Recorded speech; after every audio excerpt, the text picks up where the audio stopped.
اب ذرا سے آ جائیں مصطفیٰ کے گود میں بیٹھے ہوئے حسین کو دیکھیں اور آیت کریمہ آیت نمبر 103 جو آج کا درس ہے سورہ آل عمران سورہ نمبر 3 کا، وہ بنیادی خوبصورت پہلو اور عنوان ہے۔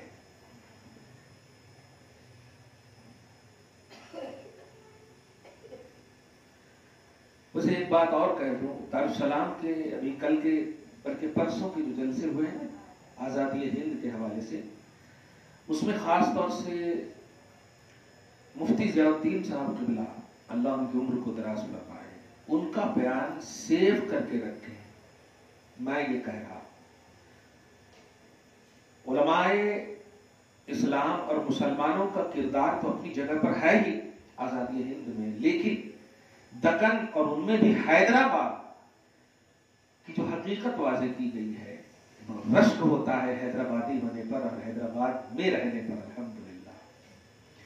تو اس کو سنیے گا، ایک تاریخی بیان ہے یہ الحمدللہ، اور تو سیاستدانوں نے بھی بیان کیے ہیں، اور جذباتی پہلو نہ ہو، حقیقی پہلو ہو۔ اسی لیے کہا کہ مسلک کے آئینے میں جمہوریت کو نہ دیکھا جائے، مذہب کے آئینے میں دیکھا جائے، ہر مذہب کے لوگ آزاد ہوئے ہیں۔ اسی لیے ڈاکٹر اقبال نے بہت سوچ کر یہ جملہ کہا ہے، مذہب نہیں سکھاتا آپس میں بیر رکھنا، ہندی ہیں ہم، وطن ہے ہندوستان ہمارا۔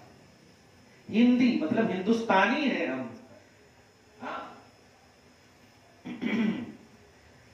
اللہ سب کو صحیح سوچ دے، صحیح فکر دے، اور ہر فرد اپنے مذہب کی آزادی کے ساتھ رہے اور اس پر عمل پیرا ہو۔ آئیے جو قرآن نے، جو حدیث نے ہمیں جینے کا ایک ڈھنگ دیا، آرڈر کیا، حکم دیا، کنڈیشن دیا، اس کو دیکھیں۔ وَاعْتَصِمُوا بِحَبْلِ اللَّهِ جَمِيعًا وَلَا تَفَرَّقُوا،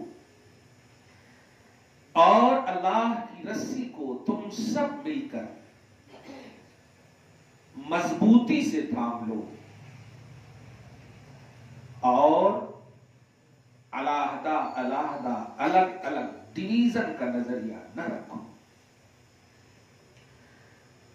آیت نمبر 102 میں اللہ پاک نے ایمان والوں کو خطاب فرمایا ہے کہ اے ایمان والوں، اور اسی کنٹینیوٹی میں ہے کہ اور اللہ کی رسی کو۔ تو قطع نظر اس سے کہ میں اتحاد پر گفتگو کروں، میں نے چند الفاظ میں ہی کہہ دیے ہیں، اس کو آپ سمجھنے والوں کے لیے کافی ہے، نہ سمجھنے والوں کے لیے تو پورا قرآن بھی کافی نہیں ہے۔ مگر میں اس لفظ حبل اللہ پر، کہ اللہ کی رسی کو مضبوطی سے تھام، اس پر تھوڑی سی گفتگو کروں۔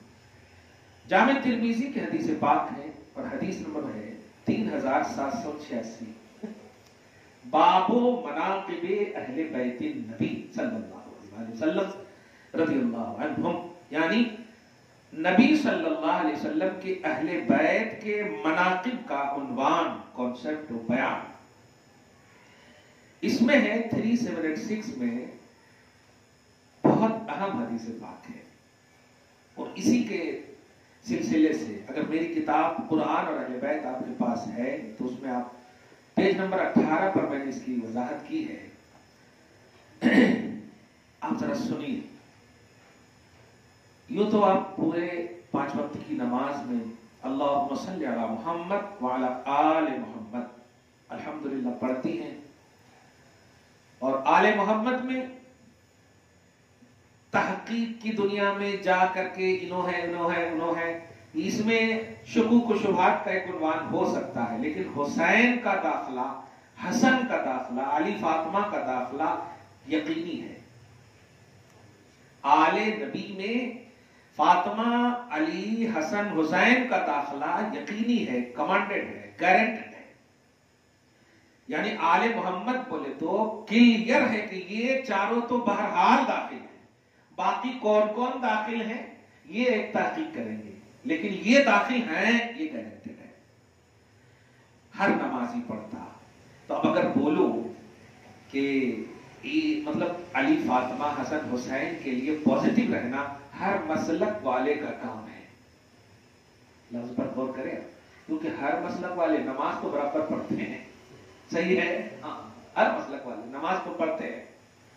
اس لیے ذرا توجہ سے سنیے حدیث پاک. نبی علیہ الصلوۃ والسلام فرماتے ہیں, کوشش کرتا ہوں الفاظ پڑھنے کی.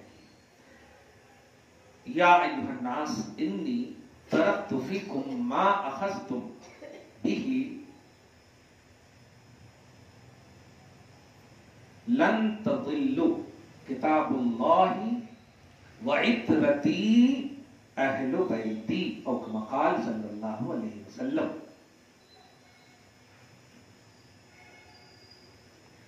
فرماتے ہیں اے لوگو, کیا جملہ ہے, اے لوگو. اور نبی جب اے لوگو فرماتے ہیں نا تو وہ کامن حکم ہوتا ہے. اے ایمان والوں فرمائے تو ایک الگ خاص حکم ہے. گویا محبت کا جو عنوان دے رہے ہیں کہ میں تم میں دو بھاری بھرکم چیز چھوڑ رہا ہوں. ثقلین کا بھی لفظ ہے دوسری روایت میں تم میں دو ایسی چیز چھوڑ رہا ہوں جن دو چیزوں کو اگر تم مضبوطی سے تھام لو گے. یہ آیت نمبر 103 بھی دھیان میں رکھنا. کیا کہا اللہ پاک نے؟ میری رسی کو مضبوطی سے تھامو. اور اسی میں ہے کہ بلکہ اس سے پہلے آیت نمبر 101 میں ہے کہ جو بھی میری مطلب رسی کو مضبوطی سے تھامے گا وہ ہدایت پر رہے گا. تو یہ تھامنے کا جملہ آپ دھیان میں رکھتے ہوئے اس حدیث پاک کو سمجھیں. اے لوگوں, میں تم میں دو بھاری بھرکم چیز ایسی چھوڑ رہا ہوں کہ اگر تم پکڑے رہو گے, مضبوطی سے تھامے رہو گے تو گمراہ نہیں ہوگے. عربی کے لفظ ہے لن تضلوا, جس کا معنی ہے ہرگز ہرگز کبھی بھی گمراہ نہیں ہوگے. سمپل سینٹینس نہیں ہے. ہرگز ہرگز گمراہ نہ ہوگے, کبھی گمراہ نہ ہوگے. صحابہ نے جب عرض کیا تھا نبی علیہ الصلوۃ والسلام نے فوراً ارشاد فرمایا کتاب اللہ وعترتی اہل بیتی. ایک چیز ہے میری کتاب اور دوسرے ہیں میرے عترت, میرے اہل بیت.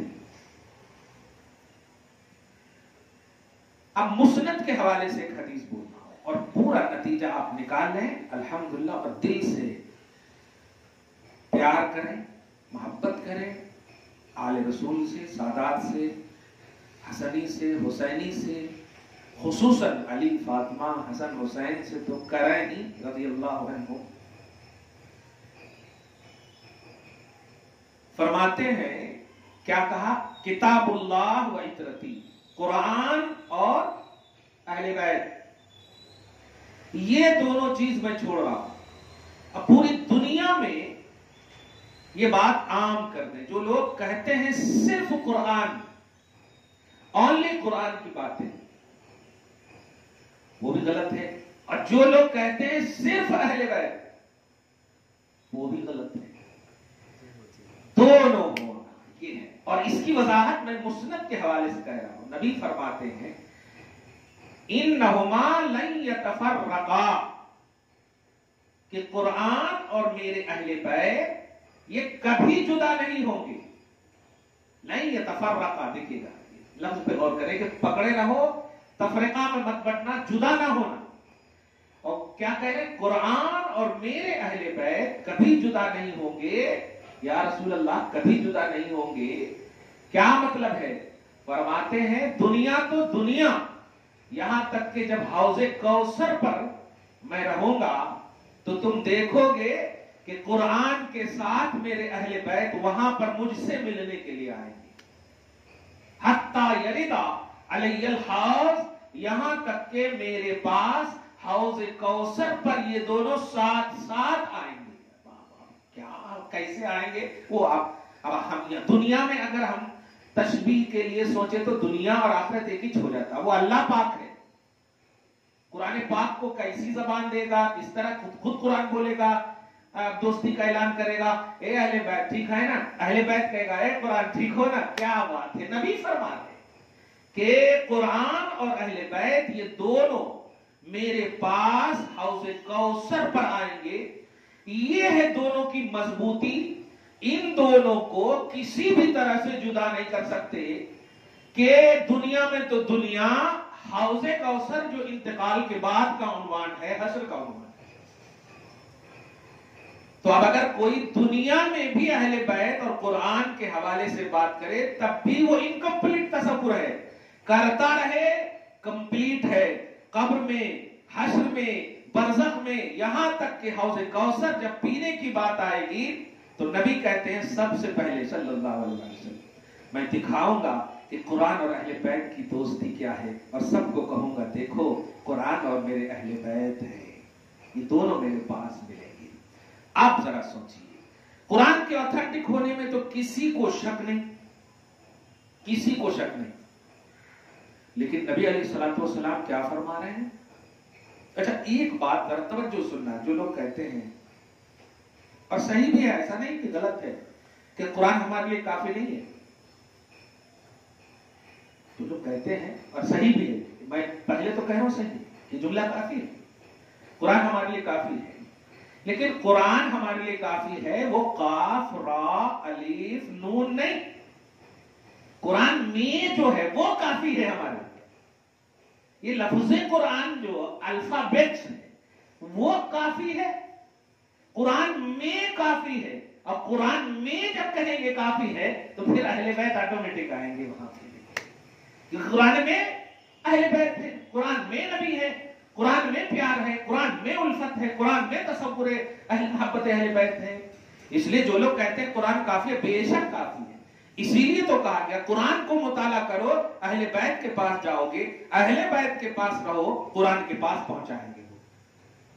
یہ رشتہ ہے نبی علیہ الصلوۃ والسلام کے ان نواسوں کا، اور خصوصاً علی فاطمہ حسن حسین ان کے حوالے سے جو قرآن نے تصور دیا اور نبی علیہ الصلوۃ والسلام نے جو پیمانہ دیا۔ قرآن کو سمجھنے کے لیے حسین کو سمجھیے، حسین کو سمجھنے کے لیے قرآن کو سمجھیے، اور ڈکشنری، دھیان دیں، ڈکشنری، لغتیں، زبان، نالج، ایجوکیشن، یہ سب پیدل کر دیجیے، کیونکہ قرآن آپ کو ڈکشنری کی بنیاد پر اللہ پاک نے نہیں دیا ہے، نبی کی بنیاد پر دیا ہے۔ قرآن کو اللہ نے جبرائیل کے ذریعے سے نبی کو دیا، اور نبی نے ڈائریکٹ آپ کو دیا۔ اگر قرآن سمجھنا ہوتا ڈکشنری سے تو نبی ڈکشنری بھی ساتھ ساتھ دیتے، ڈکشنری بھی ساتھ ساتھ دیتے کہ ہاں یہ قرآن ہے، نہیں سمجھ میں آئے تو یہ دیکھ لینا، لیکن نہیں دیا۔ کیا دیا؟ میرے اہل بیت، فرمایا یہ دونوں کو جدا نہیں کرنا، جس کا مطلب یہ ہوا کہ قرآن فہمی کے لیے، آپ کا جملہ ہے، قرآن فہمی کے لیے اہل بیت شرط ہے، ڈکشنری جو ہے قرآن کی اہل بیت ہے۔ آپ جملہ یہ کریں، قرآن کی ڈکشنری یا جو بھی سمجھ میں نہ آئے وہ حضرت امام علی مقام کی بارگاہ میں آئے، حضرت امام حسن کی بارگاہ میں آئے۔ اور ایک بات اور کہوں گا، ہم سب کا عقیدہ ہے کہ نبی علیہ الصلوۃ والسلام بے مثال ہے، عقیدہ ہے آپ کے جیسا کوئی بھی نہیں، لیکن کیا مراد ہے وہ مصطفیٰ جانے۔ نبی فرماتے ہیں ناف سے لے کر کے اوپر تک میرا حسن ہے، اور ناف سے لے کر کے نیچے تک میرا حسین۔ آپ کچھ سمجھے؟ شباہت کا لفظ ہے، سینے سے لے کے اوپر تک حسین کو دیکھو نبی نظر آئیں گے، اور ناف سے لے کر کے نیچے تک حسین کو دیکھو نبی نظر آئیں گے۔ یہ دونوں بھائی اوپر سے نیچے تک شباہت مصطفیٰ لیے ہوئے ہیں۔ کچھ سمجھے آپ؟ حسن کو اوپر کا حصہ، حسین کو نیچے کا حصہ، بس اشارہ کر دے رہا ہوں۔ حسن کو علم مصطفیٰ ملا، دھیان دیجیے گا، بڑے بھائی ہیں، اور حسین کو استقامت مصطفیٰ ملا، کیونکہ کربلا میں باطل کے مقابلے میں کھڑا ہونا ہے، اور کھڑے ہونے کے لیے پاؤں ضروری ہے، تو مصطفیٰ کی استقامت کا قدم ملا ہے۔ کچھ سمجھے آپ؟ یہ مطلب نہیں کہ علم نہیں ملا، بڑے بھائی ہیں، اسی لیے تو کہتے ہیں حسن کا علم حسین کے پاس۔ یہ جو علم ملا، کہنا یہ ہے کہ نبی علیہ الصلوۃ والسلام، ایک سوال آ رہا تھا، آپ تو بھیج رہے ہیں حسین کے پاس، تو کیا قرآن اور نبی جن پر اترا ہے انہوں کافی ہے؟ نہیں، دیکھیں ایسا جو یہ نگیٹو والا جو تصور ہے نا، یہ نہیں رکھنا۔ ابھی میں نے قرآن ہی کے حوالے سے کہا، کہ جو کہتے ہیں قرآن کافی ہے، بے شک یہ جملہ صحیح ہے، لیکن قرآن کافی ہے وہ قاف را الف نون نہیں، قرآن میں جو ہے میٹر وہ دیکھیے آپ. جیسے آپ سوچ لیجیے سورہ فاتحہ جب پڑھیں گے تو اللہ پاک خود فرماتا اہدنا الصراط المستقیم، اے اللہ ہمیں سیدھی راہ چلا، تو آٹومیٹک ذہن میں آتا سیدھی راہ کہاں ہے، کون سے تلاشنا، کہاں جانا، تو اللہ وہیں پر فرما رہا صراط الذین انعمت علیہم، ان لوگوں کا راستہ چلا جن پر تو نے انعام کیا. پھر سوال ہوا وہ کون ہے، تو اب سورہ آل عمران میں دیکھ رہے ہیں قرآن ہی آپ کی رہبری کر رہا. انعم اللہ علیہم من النبیین والصدیقین والشہداء والصالحین، کہ میرا انعام نبیوں پر ہے، صدیقوں پر ہے، شہیدوں پر ہے اور صالحین اولیاء اللہ پر ہے. اب قرآن نے بھیجا کہ نہیں آپ کو نبی کی بارگاہ میں، قرآن نے بھیجا کہ نہیں صدیق کی بارگاہ میں، قرآن نے بھیجا کہ نہیں شہید کی بارگاہ میں، قرآن نے بھیجا کہ نہیں ولی کی بارگاہ میں. تو یہ ہے قرآن کا رشتہ، قرآن کے مفہوم کا تصور کہ لفظ قرآن قرآن میں ہے، قرآن میں ہے. یہ جو مس گائیڈنگ ہو رہی ہے اس لفظ کو، اس کو سمجھیے قرآن میں ہے کیا، وہ آپ جب دیکھیں گے تو آپ کو مسلم نظر آئے گا کہ مصطفیٰ جان رحمت کا جو علم ملا والی کو ملا، علی سے حسن کو ملا، حسن سے حسین کو ملا. اب سلسلے اہل بیت کو آپ دیکھتے جائیں آپ کو ملتا جائے گا. کہنا یہ ہے کہ جو ریئلٹی ہے توحید کی وہ آج کے درس میں کہ اللہ کی رسی کو مضبوطی سے تھام لو، تو مضبوطی سے تھامنے کا جو تصور دیا اللہ تعالیٰ نے. کچھ لوگ کہتے ہیں حبل اللہ سے مراد قرآن ہے، تو میں بالکل وہی تفسیر کر رہا ہوں کہ قرآن کو مضبوطی سے تھام لو، لیکن نبی علیہ الصلوۃ والسلام فرماتے ہیں کہ قرآن کو اونلی نہیں میرے اہل بیت کے ساتھ تھامو. اب اگر آپ کہیں گے کہ ایسا کیسے، تو آپ کو ایک آسان سا جملہ کہہ کر کے قریب کر دے رہا ہوں مفہوم کو کہ قرآن پاک میں سورہ احزاب کی آیت نمبر 56 میں ہے ان اللہ و ملائکتہ یصلون علی النبی، بے شک اللہ اس کے سارے فرشتے نبی پر درود بھیجتے ہیں. اونلی نبی کا جملہ ہے. اس کے بعد آگے ہے یا ایھا الذین آمنوا صلوا علیہ، اے ایمان والو تم بھی اس نبی پر درود بھیجو، وسلموا تسلیما، اور خوب خوب سلام بھیجو، اللہم صلی علی محمد وعلی آل محمد. میں پوچھنا چاہتا ہوں کہ قرآن میں حکم ہے کہ صرف نبی پر درود بھیجو، اور اللہ بھی بھیجتا صرف نبی پر، فرشتے بھی بھیجتے صرف نبی پر، اور مومنوں کو آرڈر بھی ہے صرف نبی پر. لیکن نبی سے جب صحابہ نے پوچھا صلی اللہ علیہ وسلم رضی اللہ عنہ کہ یا رسول اللہ کیسے بھیجوں، تو نبی نے الفاظ دیا قولوا اللہم صلی علی محمد وعلی آل محمد. اب آپ بتائیے قرآن میں ہے کہ نبی پر بھیجو، لیکن نبی سکھا رہے ہیں کہ نبی اور آل نبی دونوں پر بھیجو. اب آپ بتائیے تو قرآن کے خلاف تو نہیں ہے نا؟ مطلب یہ کہ قرآن کو سمجھیے نبی سے اور نبی کو سمجھیے اہل بیت نبی سے، یہ مفہوم ہے. تو جو ریئلٹی ہے میں نے قرآن سے سمجھا دیا ہے. قرآن بھی ہمارے لیے کافی ہے، نبی بھی ہمارے لیے کافی، اہل بیت بھی ہمارے لیے کافی، یہاں تک کہ صبح قیامت تک کے لیے اولیاء ہمارے لیے کافی ہے. یہ ہے تو کافی سے مراد یہ نہیں ہے ریجیکٹ کرتے جائیے اور یہ کافی ہے، ایسا نہیں ہے. کافی سے مراد یہ ہے کہ سلسلے سے کنیکٹ رہیے. قرآن سے کنیکٹ رہیں گے نبی تک پہنچیں گے، نبی سے کنیکٹ رہیں گے صدیق تک پہنچیں گے، صدیق سے کنیکٹ رہیں گے شہید تک پہنچیں گے، شہید سے کنیکٹ رہیں گے ولی تک پہنچیں گے. یہ ہے کنیکشن، یہ ہے سلسلہ. اس سلسلے کو اگر قائم میں رکھیں گے اسی سے ایک عقیدہ وسیلہ بھی ملتا ہے کہ اونلی کا تصور نہ رکھو. جو لوگ کہتے ہیں بخاری میں ہے تو بس، ایسا نہیں ہوتا. اگر بخاری ہی صرف آتھنٹک ہے تو بچپن میں یسرنا القرآن کئی کو پڑھاتے ہیں اپنے بچوں کو، بخاری دے دو نا. ایسا نہیں ہوتا ہے. ہر حق بات چاہے وہ یسرنا القرآن میں کیوں نہ ہو ہم اس کو لینے کو تیار ہیں. ہم تو کلمہ اسی یسرنا القرآن ہی سے بچوں کو سیکھتے اور سکھاتے ہیں. صحیح ہے.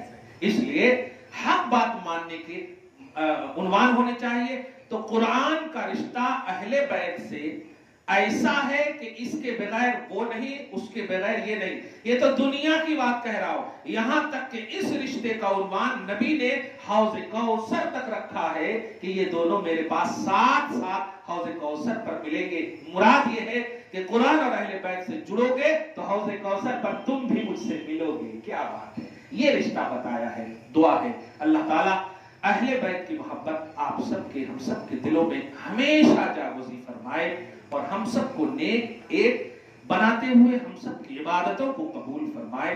امن اور شانتی کی دنیا میں آبادی نصیب فرمائے۔ والسلام علی من اتبع الہدی۔